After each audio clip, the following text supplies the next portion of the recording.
There is a lot of mystery and confusion surrounding menopause.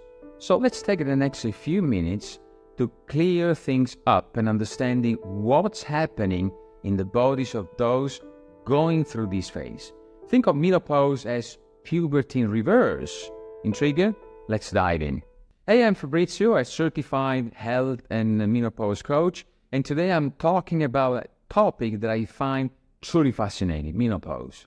Now, you might not find it as gripping as I do, but trust me, once we get past the horror stories, you will see it's not that scary as it seems. So what's exactly menopause? Now, technically, menopause is confirmed 1 year after the final period. Most of us use the term to refer the whole span of time when the menstrual cycle is changing, which can last several years and even the years after. It's the best to think of menopause as a continuum, starting years before during what we call the menopause transition.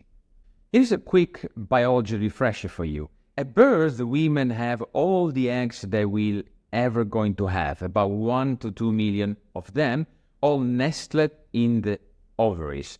Now, around the age of 8 to 10, a part of the brain called the hypothalamus starts releasing a hormone that wakes up these dormant eggs.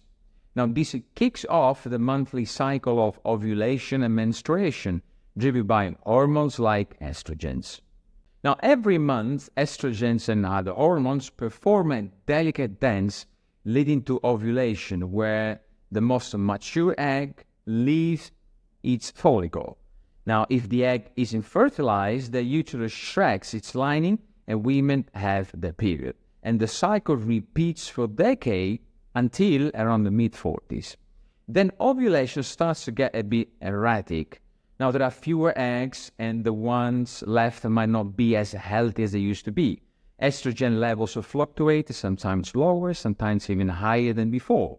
And this is the so-called menopause transition, which is basically an hormonal chaos like just puberty, but in reverse. Now, essentially, when estrogen levels stabilize, they will be much lower than they used to be. Now, this decrease in estrogens brings some common symptoms: hot flashes, trouble sleeping, irritability, depression, and sometimes decreased sex drive. And yes, the infamous hot flashes, they are like a sudden furnace blast from the inside, making you feel sweaty and off-kilter.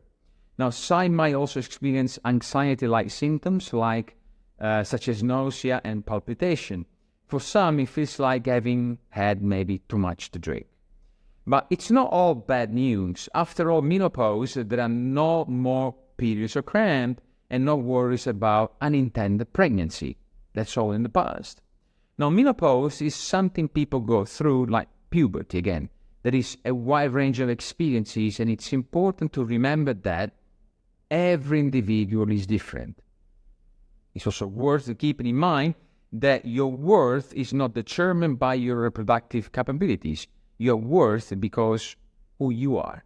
So what can you do if you are in the menopause transition? Well, here there are some quick tips. First of all, I would encourage to quit smoking if you do, because it reduces the risk of heart disease and it might also ease some menopause symptoms.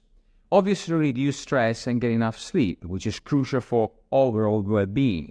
Eat a healthy, balanced diet, which needs to be rich in calcium and vitamin D to maintain stronger bones. But also stay active, aiming at least 150 minutes of moderate physical activity a week, especially weight-bearing exercises, including hiking, maybe dancing, or even jogging. Now, if you're struggling with symptoms like hot flashes or lack of sleep, you can also talk to your doctor, because there are proven options like cognitive behavioral therapy, there are FDA-approved estrogen treatments, and there are non-hormonal medication that can help alleviate some of these symptoms. Now, remember that menopause is a natural part of life, and there is no need to fear it, but just understanding it. Therefore, embrace it as a new chapter of strength and vitality in your life. Well, thank you for watching.